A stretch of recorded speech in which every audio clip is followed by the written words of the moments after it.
Power star అని పవన్ కళ్యాణ్ ని fans అంతా పిలుచుకుంటారు. అసలు పవర్ స్టార్ అని బిరుదు ఎలా వచ్చింది, ఎవరు నామకరణం చేశారో తెలుసా? పోసాని కృష్ణమురళి అట. హైదరాబాద్ లో జరుగుతున్న ధృవ ప్రీ రిలీజ్ ఫంక్షన్ లో పోసాని పాల్గొన్నాడు. వేదికపై పోసాని మాట్లాడటానికి వచ్చేటప్పటికి జనంలో పవర్ స్టార్ అనే నినాదాలు మిన్నంటాయి. మీరంతా పవర్ స్టార్ అని అరుస్తున్నారు కదా, ఆ బిరుదు పవన్ కి ఇచ్చింది నేనే. పవన్ తొలి హిట్ గోకులంలో సీత సినిమాకి నేనే మాటలు రాశా.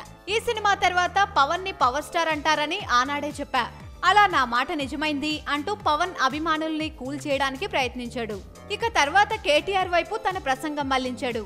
కేటీఆర్ వీరుడు సూర్యుడు, కేసీఆర్ ముఖ్యమంత్రి అయ్యాడు కాబట్టే కేటీఆర్ మంత్రి అవ్వలేదు, ఆయన టాలెంట్ అలాంటిది అంటూ స్పీచ్ దంచుకొట్టాడు.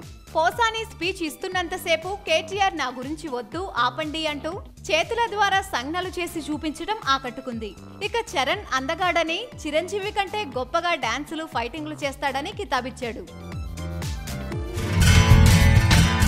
సబ్స్క్రైబ్ చేయడం మర్చిపోకండి. వీలైతే లైక్, కుదిరితే కామెంట్ పెట్టండి. ఇలాంటి ఇంట్రెస్టింగ్ బ్రేకింగ్ న్యూస్ మాకు తెలిసిన వెంటనే మీకు తెలియజేస్తాం. మాతో టచ్ లో ఉండండి.